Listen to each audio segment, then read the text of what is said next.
사랑하는 성도님 여러분, 우리가 예수 믿으면 만사가 형통하다는 사실을 믿으십니까? 그런데 왜 질병이 찾아오나요? 근데 왜 고난이 찾아옵니까? 왜 사업에 어려움이 있습니까? 주님을 위해서 더 나아가서 헌신하는데, 심지어 어려움 가운데서도 순종하는데 왜 이해되지 않는 질병이 찾아오고 왜 고난이 찾아옵니까? 더 이해할 수 없는 것은 나는 나름 주일 성수도 잘하고 헌금 생활도 잘하고 어떻게든 힘들지만 순종하려고 합니다. 근데 어떤 형제는 순종하지 않습니다. 어떤 형제는 주일 성수도 안 해요. 헌금도 안 하는데 속된 말로 뺀질뺀질한데 오히려 더 잘 돼요. 더 잘 풀려요. 여러분, 이때 가슴이 무너지지 않으셨습니까? 이때 이해되지 않는 하나님의 인도하심 앞에 힘들지 않으셨어요? 여러분, 오늘 우리가 이해되지 않는 하나님의 인도하심, 특별히 고난 가운데 우리가 기억해야 할 하나님의 뜻이 무엇인지요? 여러분, 오늘 예수님께서 제자들을 강제로 배를 태워 보냈습니다. 예수님께서는 제자들을 억지로 재촉하사 배를 태워 보냈습니다. 여러분, 이 오늘 본문을 이해하기 위해서는 바로 앞에 있는 병행 본문을 같이 이해를 해야 됩니다. 바로 앞에 오병이어 사건이 나옵니다. 여러분, 하루 종일 제자들은 주를 위해서 헌신했습니다. 남자 장정만 5천 명, 남녀노소 2만 명입니다. 하루 종일 수고하고 떡을 나누고 그네들을 섬긴다고 지쳐 있어요.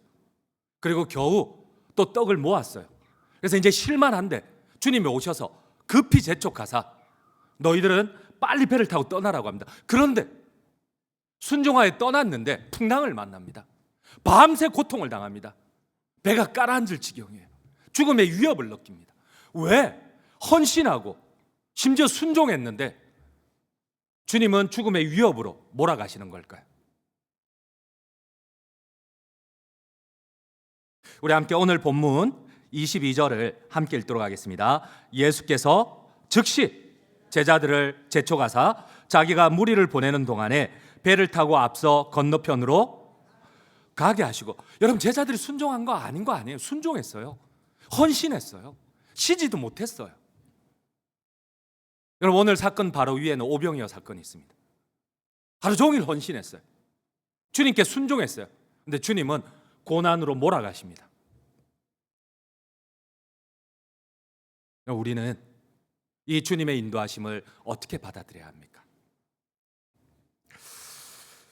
예수님께서 기진맥진한 제자들에게 찾아오신 시간은 밤 사경이었습니다. 제자들은 초저녁부터 순종하에 떠난 밤 7시, 8시부터 자정을 넘어 새벽을 넘어 동이 틀 때까지 10시간 가까이를 죽음의 위협을 받아야만 했습니다. 우리 함께 오늘 본문 24절, 25절을 함께 읽도록 하겠습니다. 24절입니다. 배가 이미 육지에서 술이나 떠나서 바람이 그스러움으로 물결로 말미암아 고난을 당하더라. 밤 사경에 예수께서 바다 위로 걸어서 제자들에게 오시니, 여러분, 밤 사경까지 동이 틀 때까지 초저녁에 떠났는데, 순종하여 떠났는데, 고단함에도 불구하고 주님이 가라 해서 재촉해서 순종했는데, 우리가 헌신합니다. 주를 위해 수고합니다. 근데 죽음의 질병이 찾아오고 고난을 당할 때 여러분, 마음이 힘들지 않으셨어요? 우리는 이러한 주님의 인도하심을, 이 교훈을 어떻게 받아들여야 합니까?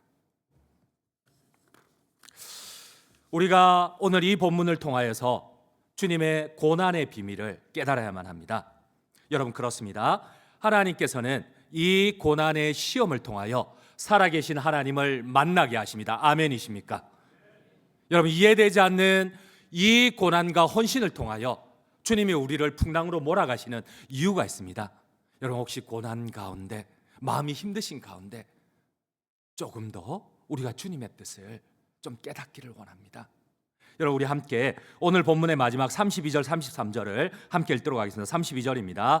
배의 함께 오름에 바람이 그치는지라 배에 있는 사람들이 예수께 절하며 이르되 진실로 하나님의 아들이로소이다. 여러분, 이 고난이 하나님을 만나는 기회임을 믿으십니까? 그렇습니다. 여러분, 고난 가운데 한 번만 더 우리가 하나님을 향하여 시선을 돌리기를 원합니다. 여러분, 어쩌면 고난 가운데 있습니까? 이해되지 않는 고통 가운데 있습니까? 내가 많이 헌신하고 많이 순종했는데 하나님이 나를 고난 가운데 몰아가십니까? 여러분, 위로를 받으시기를 바랍니다.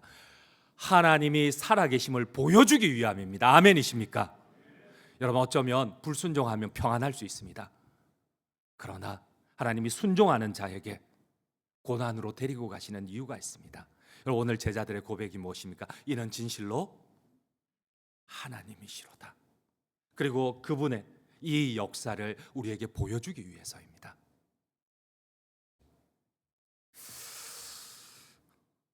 그리고 또 하나, 오늘 제가 설교를 준비한 중요한 이유가 있습니다. 그렇습니다. 여러분, 우리가 고난을 통하여 하나님을 만나도록 하고 그분이 살아계신 하나님이심을, 전능하신 하나님이심을 체험하도록 하기 위해서입니다. 그러나 이것만큼 중요한 교훈이 하나 있어요. 여러분, 바로 우리를 꺾기 위해서입니다. 세상을 향한 우리의 욕심과 욕망을 꺾기 위해서입니다. 여러분, 이게 무슨 말일까요? 왜 하나님이 우리를 꺾어야만 할까요? 이 고난은 하나님을 만나고 하나님의 살아계신 역사를 체험하는 귀한 은혜가 됩니다. 그런데 또 다른 중요한 다른 한 면이 있습니다. 우리를 꺾어야만 됩니다. 주님께서 일부러 제자들을 재촉하십니다. 배를 태워 보내신 이유가 있습니다. 우리 한번 오늘 본문 22절을 다시 한번 천천히 이 주님의 교훈을 한번 느껴보시기를 바랍니다. 22절입니다. 예수께서 즉시 제자들을 재촉하사 자기가 무리를 보내는 동안에 배를 타고 앞서 건너편으로 가게 하시고, 주님이 제자들을 재촉해서 떠나보내셨어요. 근데 그 중간에 이해되지 않는 구절이 하나 들어와요. 제자들이 무리와 접촉하지 않도록 하기 위해서. 여러분, 오늘 고난으로 몰아가신 이유가 하나님을 만나도록 하기 위함도 있지만은 무리와 접촉하지 않도록 하기 위함이에요. 이게 도대체 무슨 말이에요? 여러분, 이 무리가 어떤 무리인지를 아셔야 됩니다. 여러분, 함께 이 무리가 어떤 무리인지 병행본문 요한복음 6장 15절을 함께 읽도록 하겠습니다. 6장 15절입니다. 그러므로 예수께서 그들이 와서 자기를 억지로 붙들어 임금으로 삼으려는 줄 아시고 다시 혼자 산으로 떠나가시니라. 이 무리는 그들입니다. 오병이의 기적을 본, 하늘로부터 원하는 떡을 먹은 그들이 예수님께 막 와서 환호를 불러요. 우와, 호산나 호산나, 찬송하리로다. 하나님의 이름으로 오시는 이여, 우리가 당신을 임금 삼고 이 로마로부터 이 유대 나라, 다윗의 나라보다 더 위대한 나라를 만들고 부국강병하소서. 근데 이 무리와 제자들은 접촉하면 안 돼요. 예수님은 이 무리를 다 흩을 때까지 제자들이 이 무리와 못 접촉하게 하세요.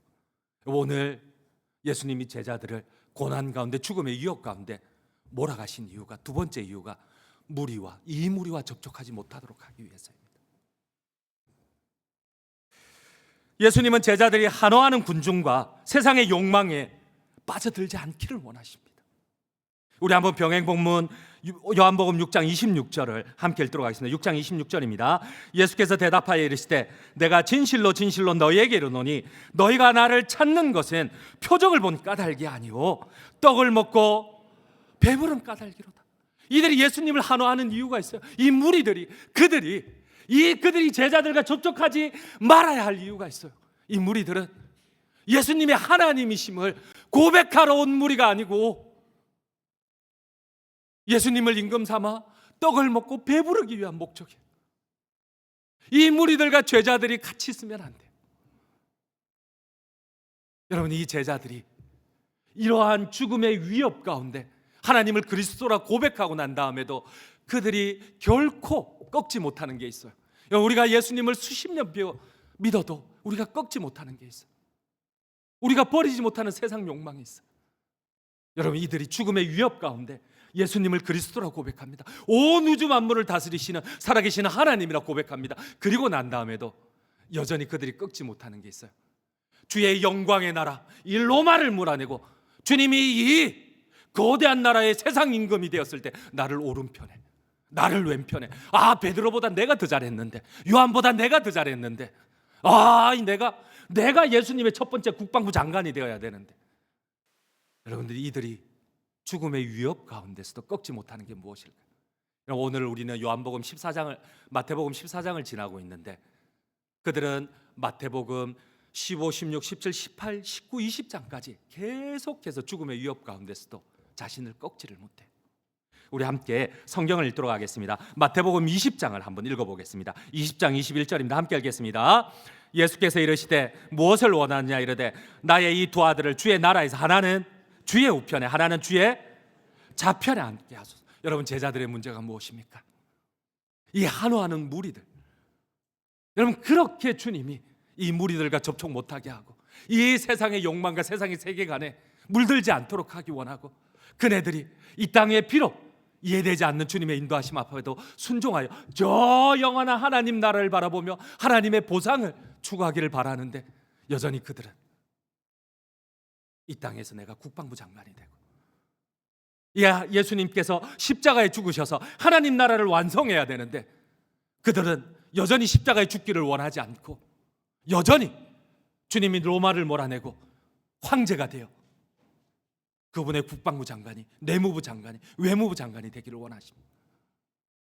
여러분, 오늘 왜 순종함에도, 왜 내가 헌신함에도 주님이 우리를 이해되지 않는 고난으로, 죽음의 위협으로 우리를 몰아가실까요?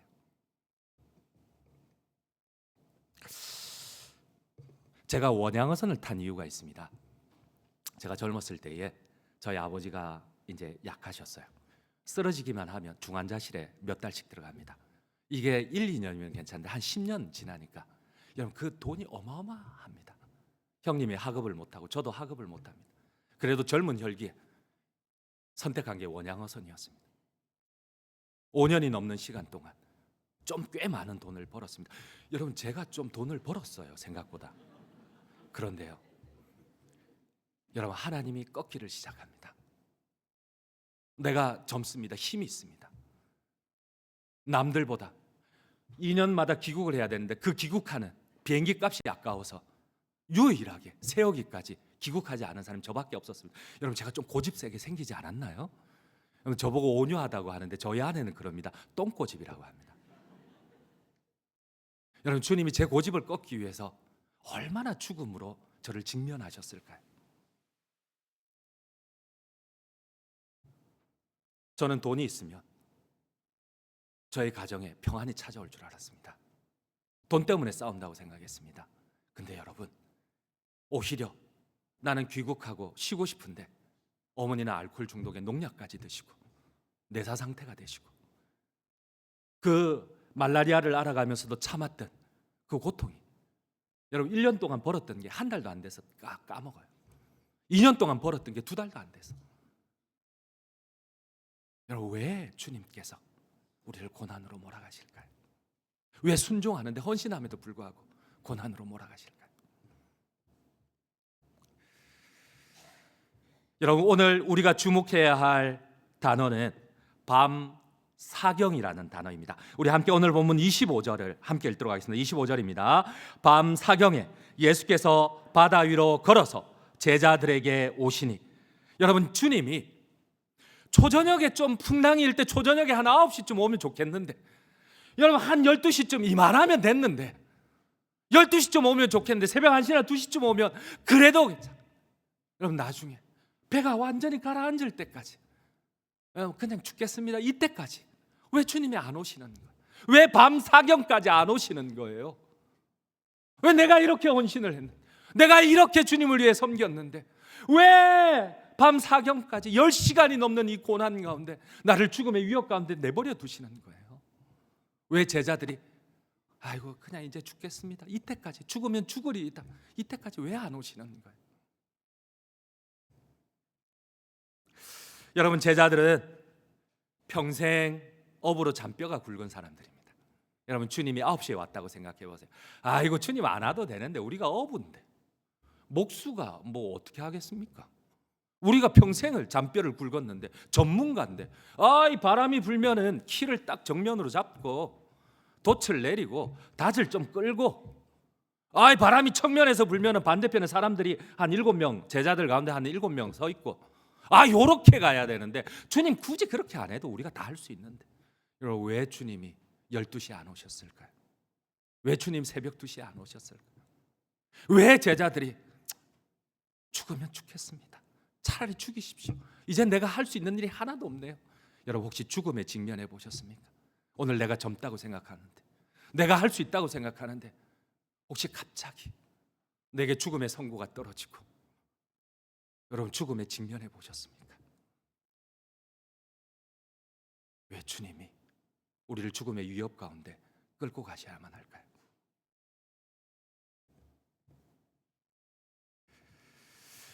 우리 함께 마태복음 14장 30절 31절을 함께 읽도록 하겠습니다. 30절입니다.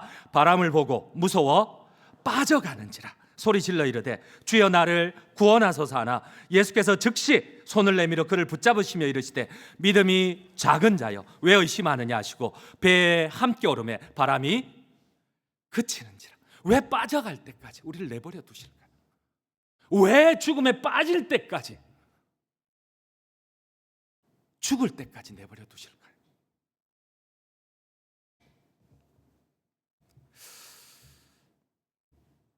여러분 우리는 죽음에 직면해서야 내가 두 손 두 발 다 들을 때에만 죽음 앞에서 그동안 가졌던 나의 고집이 나의 자존심 나의 이 주인됨이 아무것도 아니라는 것을 하나님 앞에 고백할 수가 있습니다. 그때까지 그 이전에 우리가 빨리 주님 앞에 부복하면 좋은데 주님 앞에 꺾으면 좋은데 이게 평생에도 잘 되지를 않아요. 제자들은 죽음의 위협에 계속 반복 경험을 하는데도 잘 되지를 않아요. 마태복음이 다 끝나갈 때까지 이게 되지를 않아요.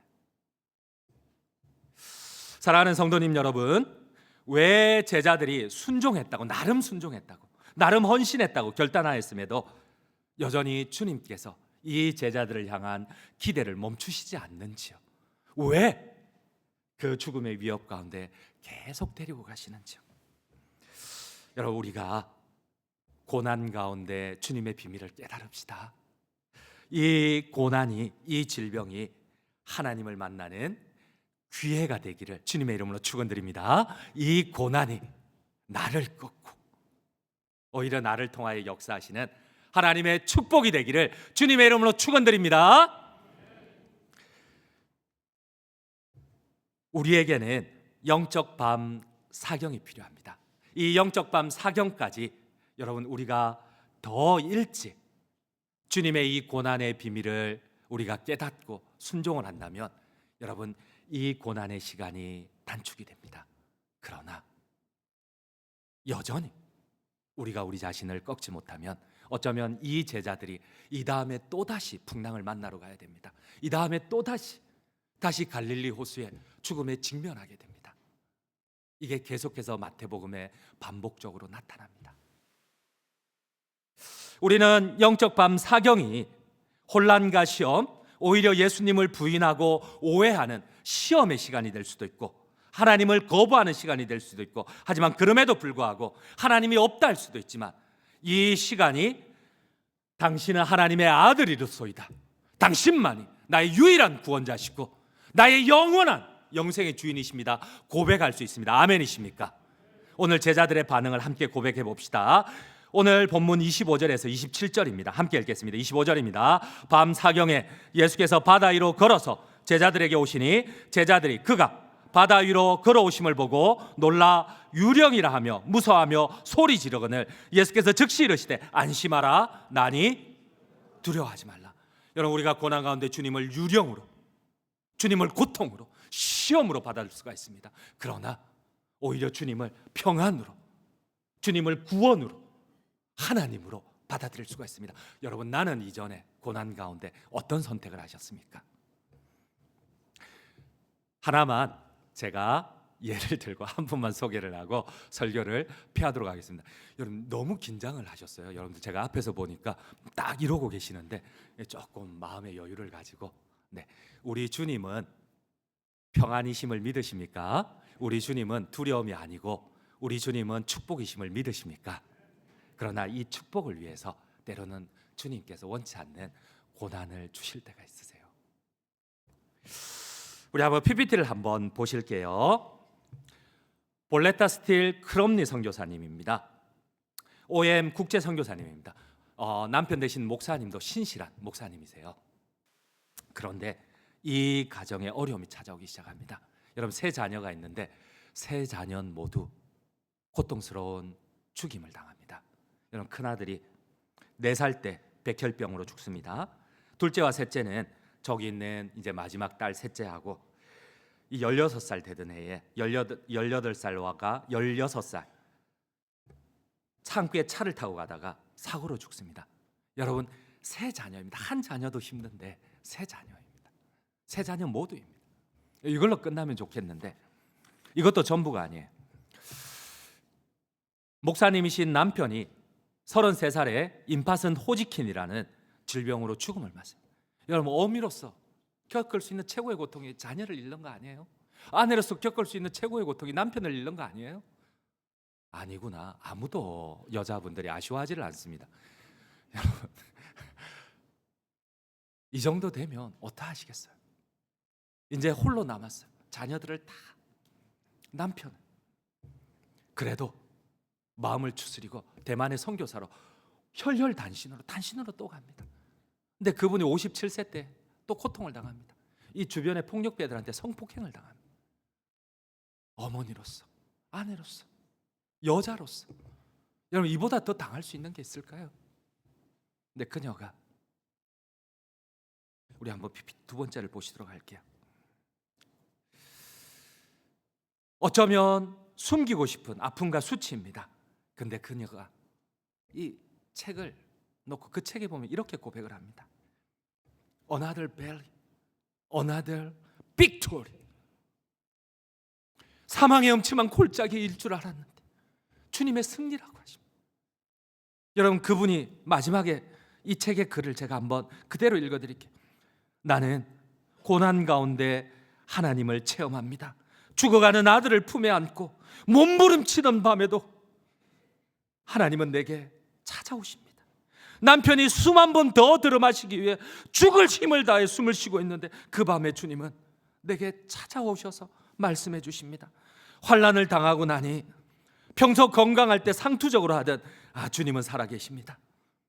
하나님은 저 천국의 주인이십니다. 그 성경 말씀이 하나하나 진리이며 흑암을 비추는 빛이요 생수였습니다. 하나님은 환난 가운데 나를 찾아오시면서 나를 위로하십니다. 남편과 자녀들은 먼저 천국으로 데려가셨지만 다시 내 기도대로 돌려주시지는 않으셨지만 하나님은 내 안에 놀라운 은혜를, 놀라운 천국을 보게 하십니다. 살아계신 하나님을 만나고 난 뒤에 나는 이 세상이 줄 수 없는 참된 위로를 얻습니다. 결론을 맺도록 하겠습니다. 여러분, 어쩌면 순종하지 않으면 더 그냥 평범하게 평타의 삶을 사는 것 같아요. 그런데 순종하지 않으면 우리가 그것 하나는 기억하셔야 돼요. 하나님을 만나지 못합니다. 고난의 비밀입니다. 이 순종을 통하여 어려움 가운데 살아계신 하나님을 만나게 하십니다. 아멘이십니까? 진짜 축복은 고난이 없는 신앙생활이 아니라 광풍 속에서도, 거센 파도 속에서도 주님을 만나는 신앙입니다. 살아계신 하나님의 능력을 체험하는 신앙입니다. 아멘이십니까? 그러므로 여러분, 오늘 순종이 고단하고 주님을 따르는 것이 힘이 들지만은, 그러나 이 터널의 끝에 계시는 그 주님을 끝까지 사모하고 신뢰하며 내가 내 인생의 주인이 되는 것이 아니라 매일마다 주님을 나의 인생의 주인으로 모시고 하나님의 영광의 통로, 축복의 통로로 쓰임받는 모든 성도님들 되시기를 간절히 주님의 이름으로 축원드립니다.